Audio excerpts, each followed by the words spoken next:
Dave, do you drink beer? I don't. Do you? I don't drink beer either. But I'll tell you what, this episode here today is going to be all about beer. We're about to break down one of the greatest top field championship battles in NHRA history. Are either of you having sleepless nights? Not yet. No, to be honest with you, I'm enjoying it because I've never been in this opportunity before, and you know, a chance. Well, we've won 5 races so far, winning Indy, and being in the title hunt. Normally, I'm a spectator. We're racing, but you're watching the title race go on, and being part of it. I mean, it's exciting. So, and I mean, you know, having the 2 beer cars going at it. I mean, you know, there's a lot you guys can play on this, and I'm enjoying it. Kenny, you've got a 58-point lead, 3 rounds of racing. Do you go into a defensive mode to protect that lead from here on out? I don't think so. Tim and I have talked a lot about it. I think we have to stay aggressive as we've been fortunate to do the last few weeks. I think if you go into much of a defensive mode, you may be a little too conservative and it'll cost you. And the way this car is running with Larry, we can't be defensive. We've really got to push it to the limit. I mean, the cars are so close. So I don't think so. I think both teams will be bases loaded and up to bat, you know, hit it as hard as you can and knock it out of the park, because that's what you need to do. You need to gain every round you can and every point that you can, and you're not going to do it being conservative. On the other side, you're not going to be dumb about it and try to do something that's not there. You just need to attack the racetrack and the conditions with what it gives you. Final question. Who's going to win this thing? Well, it's... We are. Yeah, we are. We'll share it together. It's really difficult to answer and tell you. Sure, we want to win badly, just as Larry does, and he'll tell you that. But it all boils down to who gets down the racetrack and who is consistent in the next 3 races. That's what it boils down to. That's what it's been all year long. That's why these cars are tied together, because they've been the most consistent cars out there. And who deals with those consistencies and makes that happen is going to be the one that wins this thing. I think, and I've grown up in drag racing, and I really think that a blower belt, a burst panel, a throttle cable might end up deciding this championship, because the 2 cars are so tight right now that either one can win at any given time, and you might see some dumb thing like that.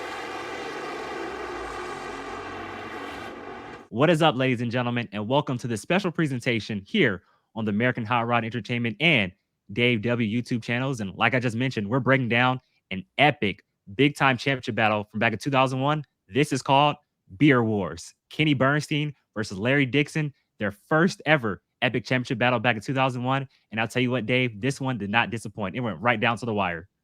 No, it did not. This one was one that kind of started out slow with 2 drivers that you didn't really think would be in championship contention. But as the season played on, the crescendo built more and more and more. And as we got to Brainerd and Indy, those 2 drivers seemed to find each other at every single race, went head-to-head for it, and battled it out just like a championship should be, going down to the end. And you think about any competition, you know, the primary colors people usually use is red and blue. And how ironic, you have, you know, Budweiser with red and Miller Lite with blue. And, you know, we all know that it was more important for these 2 companies to beat each other than to win the championship. That's how big time this rivalry was right here. It was big time. Oh, definitely big time for the sponsor aspect of everything, too. They have both gone on record and said in their meetings post-national events, when they talk to the big wigs at Budweiser and when they talk to big wigs at Miller, they want to know not only how did you perform, but how did the other car perform? And did you beat the other car if you raced the other car? So this championship battle went beyond even the sport of NHRA. This was a championship battle that was fought in the boardrooms of Budweiser and Miller Brewing Company. And what's cool too is that, you know, we've seen, you know, beer wars before, Battle of the Beer Wagons. We've seen, you know, Daryl Gwynn go up against Dick LaHaye. And how ironic, Dick LaHaye is actually the crew chief on Larry DIXON's car at this point where we're about to break down. You know, we've seen, you know, Kenny Bernstein and Ace McCullough and Funny Car, Miller versus Budweiser. But those battles were never at the magnitude of what we're going to see right here in 2001 for a championship. And I think that's really huge right here. And just talking about Dick LaHaye as well. So Dick LaHaye is the crew chief on Larry DIXON's car. Well, like we're going to talk about, Tim Richards actually comes on board for Kenny Bernstein a few races into the 01 season, but his wife is Kim Richards, the daughter of Dick LaHaye. So that means Dick LaHaye is going up against his son-in-law. Kind of crazy, right? Yeah, it really is. It's an interesting way that the turn of events played out in this wonderful world of NHRA championship drag racing, but definitely no secrets shared between the father and daughter team there. So, Dave, let's now meet our championship contenders, starting with the Budweiser King, Kenny Bernstein. And Kenny has been a long tenured NHRA driver by this point in time, starting his career in Top Fuel in the late 60s, then switching to Funny Car, taking off some time to build his restaurant business, coming back in the late 70s, scoring a deal with Budweiser that turned into one of the biggest and longest running sponsorships in NHRA history. And that put the team on the forefront of technology. He, along with Dale Armstrong, dominated the Funny Car wars of the 1980s. Then they decided, you know what? Let's go back Top Fuel racing. And they struggled. They didn't really do very well the first couple years. The way that they really picked up and was their next big claim to fame was breaking the 300-mile-an-hour barrier in 1992. But the wins came scarce. Another losing championship battle led into a very dismal 1993, a dismal 1994, not a very successful 95. And even though they won the championship in 1996, due to the loss of Blaine Johnson towards the end of the season, Kenny didn't really feel that that was a fulfilling championship for him. Struggled again in 97, struggled again in 98, struggled again in 99, was contending late in the season, even as close as Indianapolis, being second place in points, only 12 behind. They DNQ'd. They had bad luck through the rest of the year. They had crew chief changes. He struggled through 2000, ending the 2000 season with 5 first-round losses in a row. He was not somebody that we really thought was going to be a championship contender going into this 2001 season. So that was a very, very big surprise that we're even mentioning him as part of this battle. For sure. And then going up against Kenny Bernstein in 2001 is Larry Dixon. And just like Kenny, not really a serious championship contender going into 2001. Remember, Larry Dixon was a crew member on Donna Snake Perdome's Funny Car back in the day, and then obviously took over the driving roles after his final strike tour in 95, taking over, jumping behind the wheel in 1995, and had a really great rookie season. Won 4 races, won the big races as well. Won his second race out in Phoenix, won the Gator Nationals, won the E-Town, the Summer Nationals, and then also won the U.S. Nationals. Won 4 big-time races that year, plus a national record. I mean, that's a great way to start off your career. Didn't have terrible years in 96, 97, but in 98, but kind of some lean years for Dixon those following 3 seasons after 95. And then 99, well, I'll tell you what, just like you talked about Kenny Bernstein being the first to run over 300 miles per hour in 1992, well, Dixon was the first to go sub 450 at the Spring Houston race in 1999, 448 with a 6. But guess what?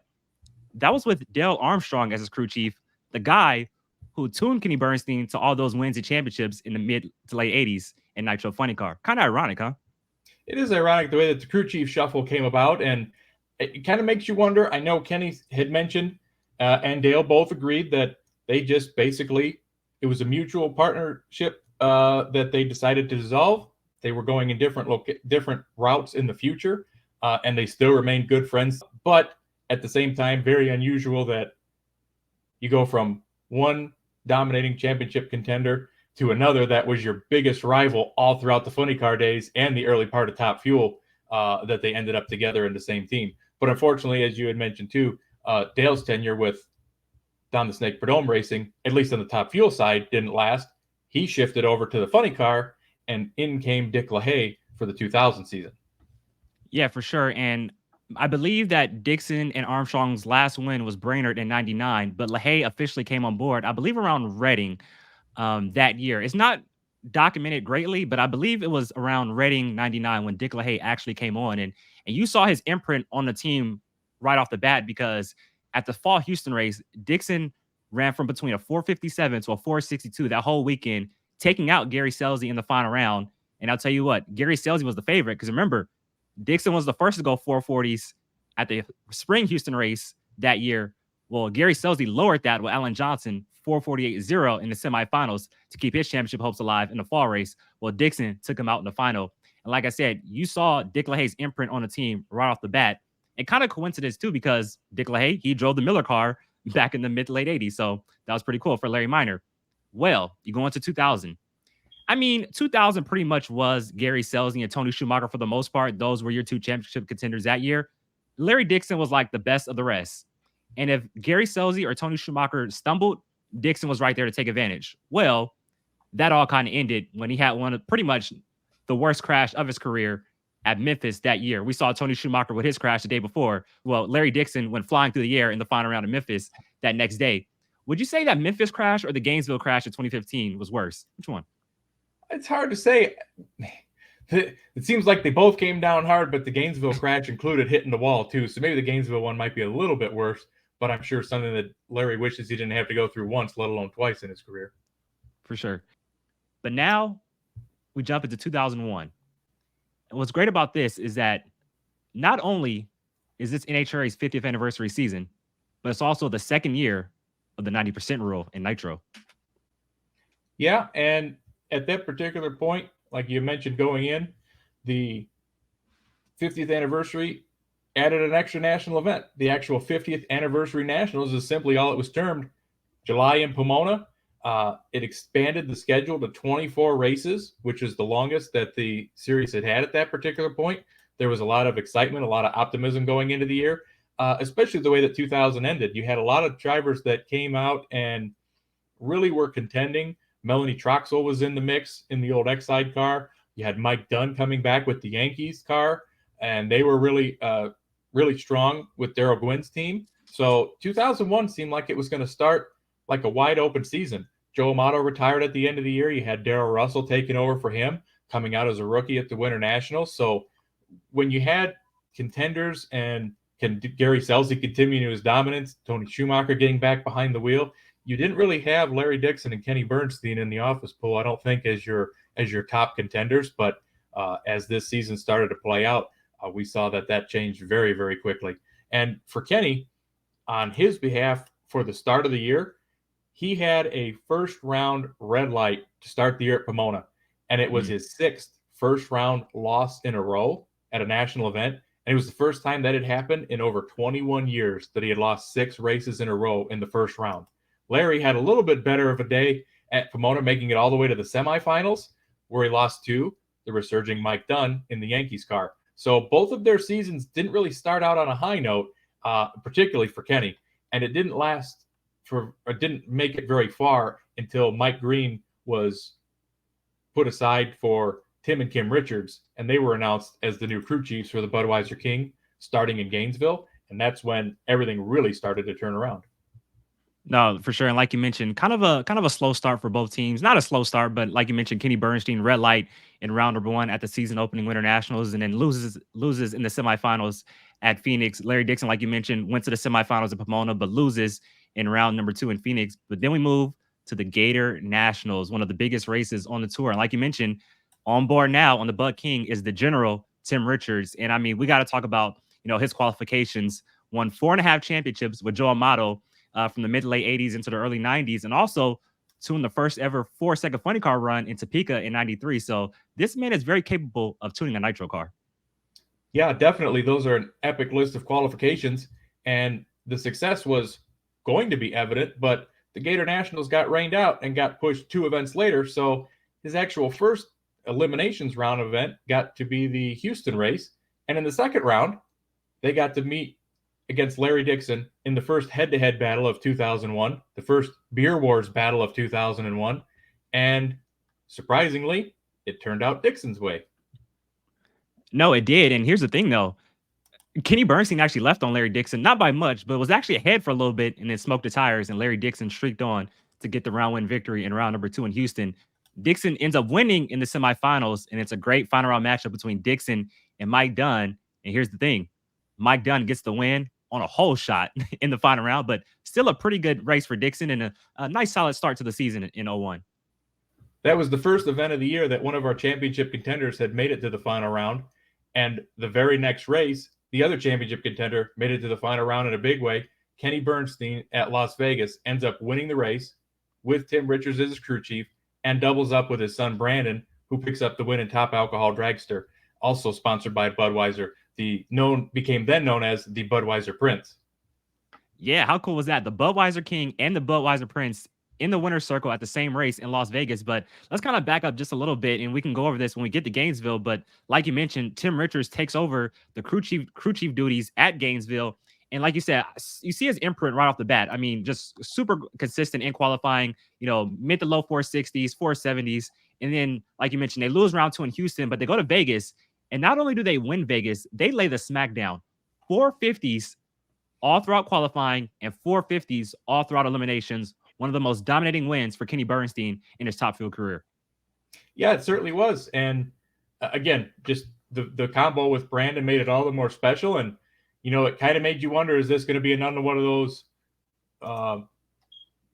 season wins that Kenny picks up, but doesn't necessarily put him back in the limelight? But it basically was the win, and that was the catalyst that started his climb throughout the point standings and towards that championship run. However, our other championship contender, as we go back for the rain-delayed version of the Gator Nationals, he strikes back just one race later. He does. He wins the Gator Nationals. Like you mentioned, he won it in 95 in his rookie season. He wins it again here in 2001, defeating Gary Scelzi in the final round. And I'll tell you what, did you see Larry Dixon's celebration when he won that final? The man was elated, he was going crazy. He was going crazy. He definitely knew what that meant to him. Nah, for sure. It definitely was. And so at this point, both of our championship contenders have won a race so far this season.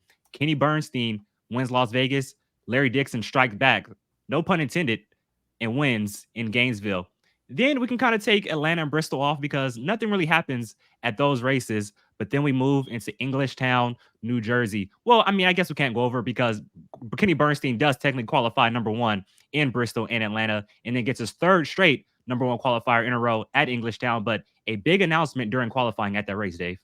Yeah, very surprising announcement that, and probably one that Kenny didn't really anticipate to make while he was on top, but he announced that 2002 would be his last season as a driver of the Budweiser King Top Fuel Dragster, and that son Brandon would be stepping in to take over the reins as Budweiser's marketing wanted somebody younger to sell beer to. Basically, that's what the whole point of sponsorships are: is put your product out there and sell your product and make money and profit off of it. And not that Kenny was bad at doing that, but when we're talking again about Miller selling beer with Larry Dixon, the Budweiser people wanted somebody younger to compete and match that, and they would have it with Brandon, obviously putting their name on Brandon's alcohol dragster and already seeing success in that car only just bolstered the excitement of him stepping up. But as you had mentioned, Kenny, another number 1 qualifier, and he announces this, and then he goes out to Englishtown and wins the race. So now he's got to be questioning, hey, wait a minute, what am I doing here? And then he goes to Topeka and wins the race again. And then he goes to Joliet and wheels off 3 in a row and sets the national record and the first pass into 440s at 90% nitro. So the announcement came as Kenny's career resurged. But we will go back to Topeka because that also featured another Kenny Bernstein, Larry Dixon matchup. It did feature them. Final round, Larry Dixon, Kenny Bernstein, first final round matchup between the two of the season. And get this, not only was it for the race win, but Dave, it was for the points lead as well. Larry Dixon had the points lead coming in. Kenny Bernstein gets the win, takes the points lead with that round win right there in the final round against Dixon. And that was a great final too, side by side to the finish line, the way you want to see it. Oh, for sure. I mean, just a beautiful pass between the two of them. A 462 to a 464, nearly identical on the reaction times.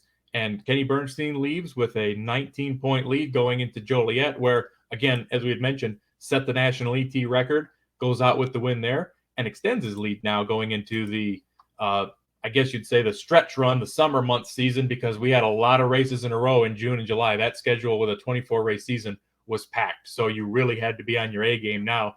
And the temperatures were starting to increase, so it was going to be interesting to see what is the hot weather going to do for these guys. Can Dick LaHaye keep the consistency going? Can Tim Richards keep the low ETs going? And, you know, and let's not gloss over that national record because that's going to come into play at the final race of the season. 447. And not only was it a 447 when Kenny Bernstein ran that number, but guess who was another lane too? Larry Dixon. Yes, Larry Dixon was another lane, saying, come and get you some of that right there with that 447. And, you know, the extension of the points lead, I mean, he had almost a 100-point lead at that particular point, thanks to the record. Yeah. And Mike Dunn, Doug Coletta, Gary Stelsey, they were kind of still close, but we were really starting to see those two championship contenders take off. And, you know, we only had to go one more national event down the road to Columbus, Ohio.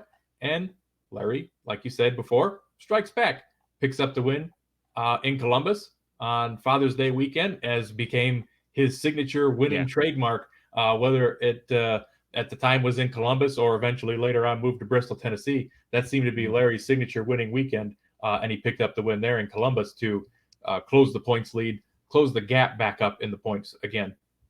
I want to rewind a little bit back to Chicago. And the reason why is because I believe Marty Reed is one of the greatest drag racing announcers we've ever seen, or ever heard, I should say, also because when Bernstein went Chicago, his call, Bernstein, for the first time since 1987, is on a 3-race win streak. And I remember hearing that as a kid, and I thought that was so awesome. So crazy to think, too, Bernstein hadn't won 3 in a row since, you know, his dominating days at Funny Car all the way back in 1987 when he had, you know, the Batmobile and all those things. So I thought that was pretty cool. But yeah, like you mentioned, Larry Dixon wins Columbus, now only 41 points out of the lead after kind of Kenny stretched it with his 3-race win streak. And like you mentioned, that was the start of the domination on Father's Day for Larry Dixon. Son Donovan wasn't born, you know, not long before that, and he gets the win and is back in this championship battle as we move closer into the second half of the season.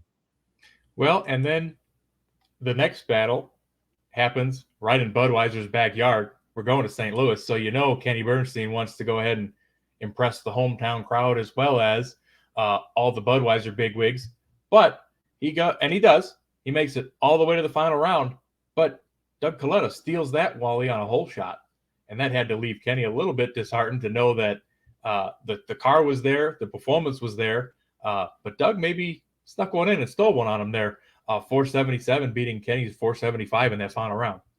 Yeah, it's tough to lose in your sponsor's backyard in St. Louis. Like you mentioned, Anheuser-Busch is from St. Louis. And, well, Doug Coletta's back in the final round just a few races later in Denver. And Larry Dixon whoops up on him in the final round this time. Larry Dixon is back in the winner's circle up on the mountain, Thunder Mountain. Yeah, and that starts off what would be the Western Swing at the time. But Larry kind of faltered through the rest of it. However, Kenny Bernstein went to the next 2 final rounds, runner-upping to Gary Scelzi at Seattle, and then picking up another win at Sonoma over David Grubnick to cap off the Western Swing and kind of basically set the tone for the stretch run of the championship. I know we're going to Brainerd next, but usually in that little segment right there, you kind of know the contenders versus the pretenders at this point of the season. Again, we're talking about 2001, so we are pre-countdown era at this point going forward, and every race mattered, every run mattered, every qualifying session bonus point mattered. Well, not the session points, but every position point, I should say, mattered going forward. So very, very important to have the momentum going through late in the season. And, you know, Kenny had it at this particular point, and he also carried the points lead into Brainerd. I mentioned at the beginning of this show that this championship battle really reminds me of Gary Ornsby, Joe Amato from 1989 and 1990. And the reason why is because, like I mentioned, at a certain point, it is literally back and forth from here on out. And this is where it starts right here, starting in Brainerd. So obviously we already know the big crash that happened in round number 1 between Gary Scelzi and John Smith. I mean, that was a terrible accident. Yeah. That wasn't the only highlight of round number 1, because a man from your backyard, Dave, with the upset of the event, Luigi Novelli takes out Kenny Bernstein in round number 1, only Kenny's second first-round loss of the season. And that opens the door for Dixon big time. And Dixon, he walks through that door and takes advantage. Yeah, that door was wide open, and Larry knew exactly what he had to do from that point on. He was the last pair of the first round up against Tony Schumacher, which is not somebody you could take lightly. Puts him on the trailer, goes to round 2 against Doug Herbert, puts him on the trailer, takes out Doug Coletta in the semifinals, setting up a final round matchup with Darrell Russell, puts him on the trailer, and not only does he win the race, but he takes over the points lead by 8 over Kenny Bernstein, and he ties team owner Don Prudhomme with his 14th Top Fuel win. And not only does he tie Don Prudhomme with his 14th win, another cool stat is Snake gets the double that weekend. Not only does he win Top Fuel, but he wins Funny Car with Ron Capps as well. Only the second double for Don and Snake Prudhomme Racing. The first one was the Winter Nationals back in 1998 when both guys won, Larry Dixon in Top Fuel and Ron Capps and Nitro Funny Car. So Dixon has the lead, and now we're going on to the grandest stage of them all, the most prestigious race of the season, the U.S. Nationals in Indianapolis. And once again, we have a Miller versus Budweiser matchup in the semifinals. Bernstein-DIXON, and what a show they put on. Great race to the finish line. DIXON gets the win, moves into the final round. Yeah, it was. Bernstein had a couple hundredths in a hole shot, but Larry Dixon and that Dick LaHaye power drove around and was able to pick up the win light. And that was very, very vital because, again, like we talked about being monster matchups from here on out, that was a pivotal moment for Kenny being so close in points. The lead could have swung either way depending on how that matchup went, and it went Larry's way, and he ended up going to the finals against the Yankees dragster Mike Dunn, picking up the win. And not only does he pick up the win, he ties his crew chief, Dick LaHaye, with his 15th career Top Fuel win. Dick ended his career with 15, and a little bit of vindication for Dick LaHaye, who lost his only chance at U.S. Nationals glory to Darrell Gwynn. Well, he takes it back from the Yankees dragster in the final there and finally gets his revenge from the 1989 finals and puts Miller and gets Dick LaHaye his first Indy win as well. It was cool about that also is that DIXON actually had a LaHaye t-shirt under his fire suit, which he when he zipped it down, you could see the LaHaye shirt on under that. I thought that was pretty cool. You know, obviously honoring his crew chief, Dick LaHaye. And Larry Dixon gets the win, stretches out that points lead, now has a 45-point lead going into the next race, which was supposed to be in Reading, Pennsylvania. But Dave, tragedy struck America not long after 9/11. Two airplanes hit the World Trade Center that fateful day on 9/11. And just kind of tell us, you know, what you kind of remember from that day, where you're at, and what you remember from 9/11. Well, you know, I was actually at work that day, and with being in the Central Time Zone, it had already happened that particular morning earlier.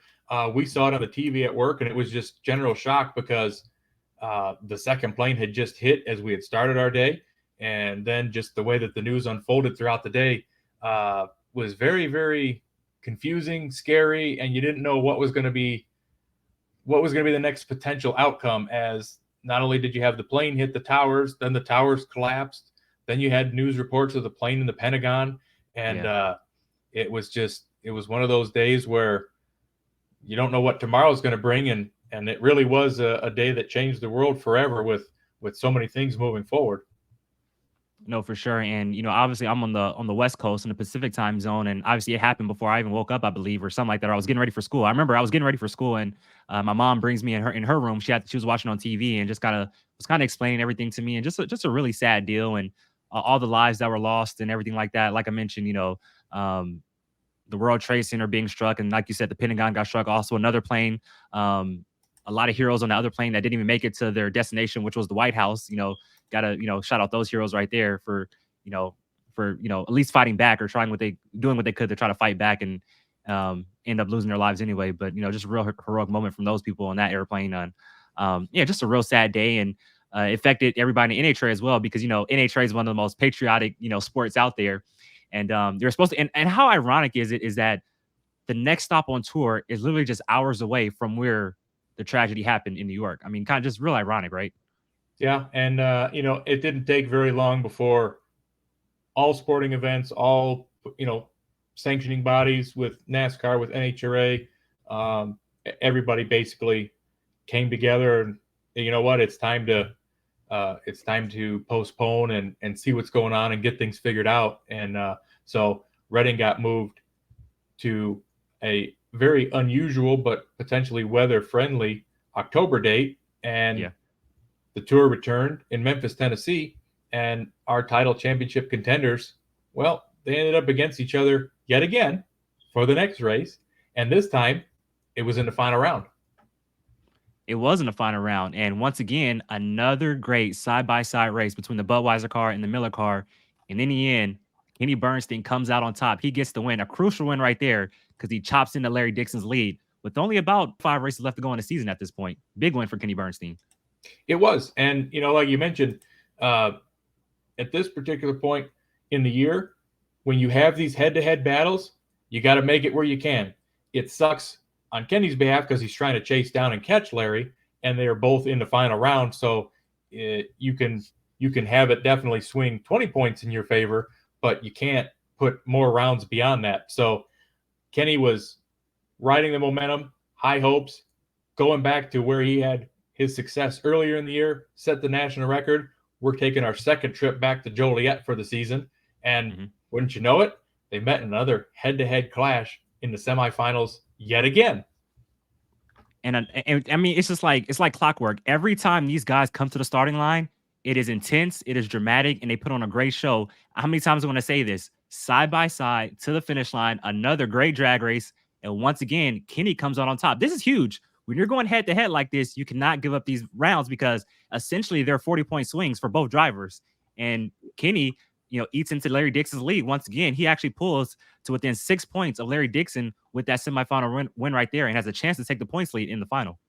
He does. And then he goes out and takes out Darrell Russell in the final, as Larry did earlier in Brainerd. And that moves Kenny into the points lead now by 14 points. It was Kenny's 60th overall career win, and he had 30, basically split right even down the middle, 30 in Top Fuel, 30 in Funny Car, and that puts him third overall on the win list in both categories. He's got the points lead, and we've got just a few races to go, and the season was really heating up at this point as we're going back to Reading for the makeup date. Going back to Reading for the makeup date, Reading, Pennsylvania, that super fast track. Like you mentioned, we're in October now, so the conditions are even better. And we saw that in qualifying because we saw a barrage of 440s that weekend in Reading, Pennsylvania. And remember, at that point, running in the 40s was huge. But what's also huge is that it's another matchup between Larry Dixon and Kenny Bernstein. And just like clockwork, but this time, the quickest side-by-side race in Top Fuel history at the time.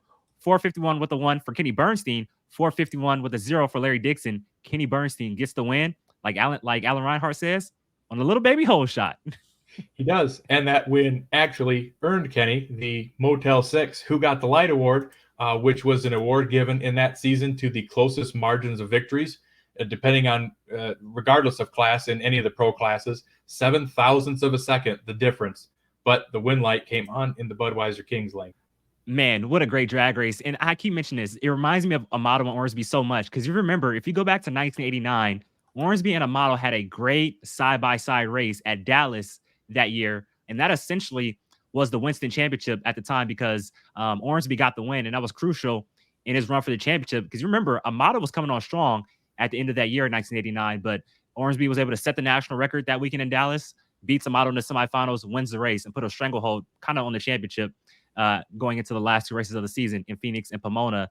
And just like this, quickest side-by-side race in history between Bernstein and Dixon. Bernstein gets the win on a hole shot, wins his semifinal matchup, makes it to the final round, has the chance to extend his lead even more in the final. But that old Gary Scelzi and that Team Winston Top Fuel Dragster takes him out, beats Bernstein in the final, and Bernstein pretty dejected. Like you saw, he's kind of slumped over the supercharger at the top end. Knew they had a great chance to extend that lead even more. Comes up just a little bit short against Gary Scelzi.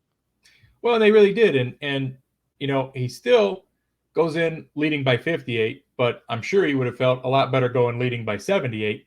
But again, this is just another example, as we are at the fourth national event in a row that these two competitors have been head to head. And when they are that close at points, and you're only talking a round or two here and there, any one of these rounds that we can really look back at, you don't really know it going forward as it's happening. But now as we sit and look back at things in retrospect, had they swung one way or the other, could have drastically changed the championship outcome as this season progressed. But as you had mentioned there, Kenny ends up runner-up. He does leave with the speed record, which at this particular time doesn't pay any points, but an astounding 332.18 miles an hour as they head into Dallas. And Dallas, once again, where they end up meeting one more time. At this point, like you mentioned, they raced, 4 times in a row now? And Kenny Bernstein just completely comes out on top the last 3 of them, going back to Indy, I believe, right? Indy was the one time where Dixon beat him in the last 4 matchups. Now you go to Dallas. Dixon's like, what do I got to do to beat this guy? Like, what do I got to do? They're all close races. I mean, what do I got to do? Well, Dixon comes out, qualifies number 1 in Dallas, runs a career best 450 flat in round number 2. I mean, so they're hauling the mail. And then they race in the semifinals. And once again, an amazing drag race between Dixon and Bernstein. Finally, Dixon comes out on top and eats into Bernstein's points lead. Finally, Dixon can say, I got him in Dallas. Yeah, and not only was it a huge, huge matchup for the two of them, but the very surprising part of it was that Kenny Bernstein, again, had the whole shot. He had 0.03 of a second as they went by the Christmas tree over Larry Dixon, and Dick LaHaye's horsepower was the one that ran around him to the other end, sent Larry to the finals, picks up the win over Doug Coletta, and cuts KB's lead going into the last 2 races of the year to just 15 points. And another interesting note from that particular event, the 4-round wins for Larry and the 2-round wins that Kenny had tied them both with Gary Scelzi at 54 round wins, which was the single season Top Fuel round win record that Gary set just 1 year prior. However, we still have 2 races to go, so we know that one and or both are going to beat that record, but that just goes to show with how competitive they've been throughout the year to already have the round win record tied still with 2 national events to go. They were definitely the models of consistency. They were going rounds. They were putting on a show, and they were really separating themselves from the rest of the pack by this point. So we really had just a 2-car battle for these last 2 races. 15 points separate the beer cars. Kenny Bernstein on top, Larry Dixon in second. And we go to Las Vegas, the place where Bernstein absolutely dominated in the spring. But here's the thing. Dixon qualifies number 1 going into final eliminations. They both win their first round matchups. But then in round number 2, where did Don Lampus come from? Only a second race of the season. He just made his debut the previous race in Dallas. He comes to Las Vegas and takes out Dixon in round number 2. Dixon smokes the tires. Don Lampus gets the win, and the doors open for Kenny Bernstein to extend that lead. Wow. Oh, that was, and just the dejection of the crew, the absolute shocked look as they turn and walk away with that round win is just absolutely amazing. And yeah, where was Don Lampus? Who saw that coming? Nobody saw that coming. But again, the doors open for Kenny Bernstein, and he walked through it as far as he could, taking out Doug Coletta. But Darrell Russell, always in the picture there at the end in somebody's championship battle, championship contenders, ends up taking out Kenny in the final, denies him from stretching the points lead even more, but still ends up leaving him 54 points ahead going into Pomona, which is 3 rounds of elimination. So the stage was set. The lead was not too insurmountable, but Larry definitely had a steep hill to climb going into that last national event. So going into Pomona, final race of the season, Kenny Bernstein on top, Larry Dixon in second, separated by 54 points.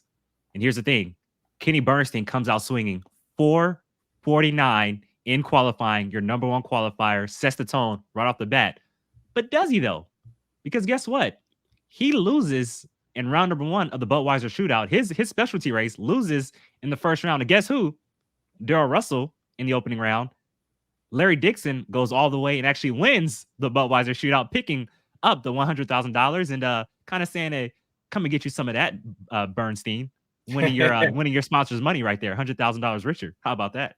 That is true. You know what? Even if he didn't think that he had a chance at the championship, the fact that he put the Miller car in winner's circle at the Budweiser shootout and got to stand and take pictures with a Budweiser check written out to him with his Miller hat on and the Miller Lite Dragster in the background, that was going to be a sour parting gift if that was what it was going to end up being based on Sunday's results, but still a nice little way to stick it to the Budweiser people at the end of the year.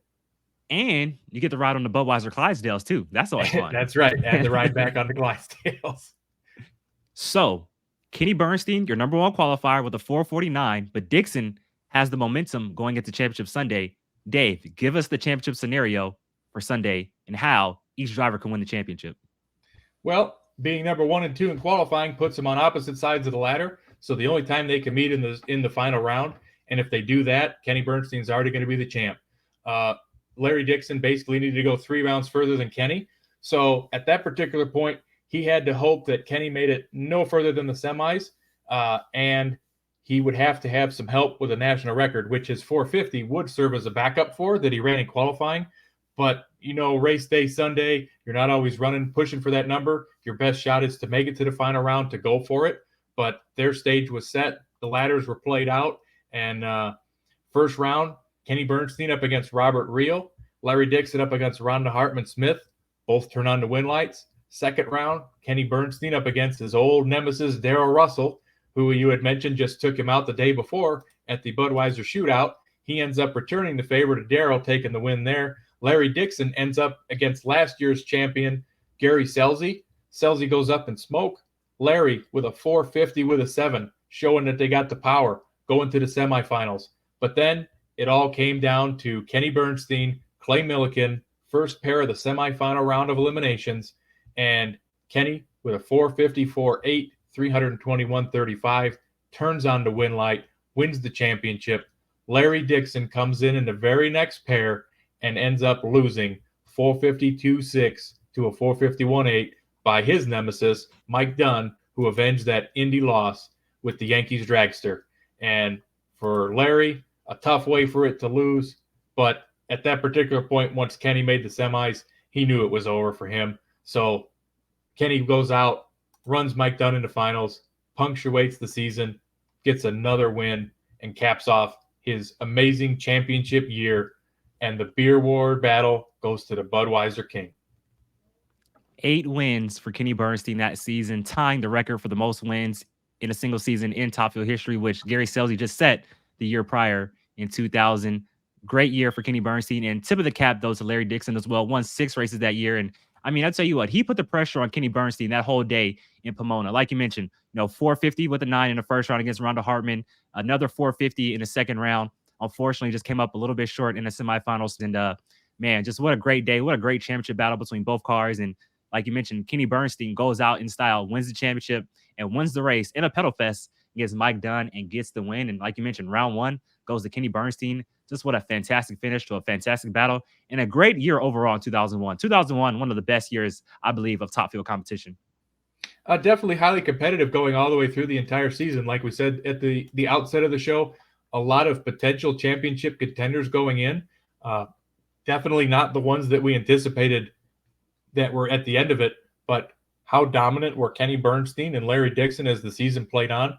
Well, Kenny ended up, based on winning that last race, nearly 100 points ahead of Larry, who finished second. However, both of them were 500 and 400 points against third place finisher Doug Coletta. So they really had separated themselves, putting nearly 4 races between themselves and the next best driver. So they were clearly the dominant factor. And as we reflect and again look back on those head-to-head matchups, those 5 national events in a row that Kenny Bernstein ended up winning that little sweep of that series 3-2.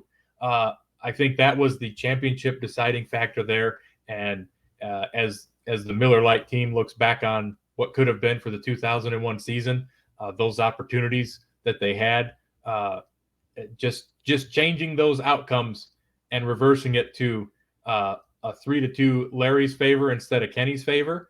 And I feel like you could have had the Miller Blue as the championship in 2001. Well, like they say, and like we mentioned at the start of this podcast, this is part 1 of a 3-part series of the Beer Wars. The saying is, you have to lose so you can learn how to win. And Larry Dixon certainly did that the following year in 2002. Don't want to spoil anything, but make sure to come back and tune in for part 2 of our Beer Wars saga as Larry Dixon, no pun intended, strikes back in 2002 and evens up the Beer War battle going into 2003, which is also Kenny Bernstein's final season, the Forever Red Tour in 2002. Another great battle between the two. I mean, it was a great battle, but a little more distance between the two the following season. And another record for most wins in a single season that year as well in 2002. Make sure to come back for that story as well. Any final thoughts, Dave, on this epic championship battle from 2001 between Kenny Bernstein and Larry Dixon? I think we've pretty much covered just about every last detail of it. But the resurgence of Kenny Bernstein after announcing his retirement really had to make him second guess and question if that was something that he really wanted to do, I feel like, going into 2002. No, for sure, for sure. Thank you guys all for tuning in to this special presentation here on American Hot Rod Entertainment and the Dave W YouTube channels, breaking down one of the best and epic championship battles in NHRA Top Fuel history. Kenny Bernstein, Larry Dixon, Budweiser versus Miller Lite, the Beer Wars, part 1. Make sure to come back for part 2. Make sure to like this, share this, and hey, we're talking everything NHRA drag racing here on this off season. Thank you guys all for tuning in. We'll see you guys for part 2. Good night, everybody.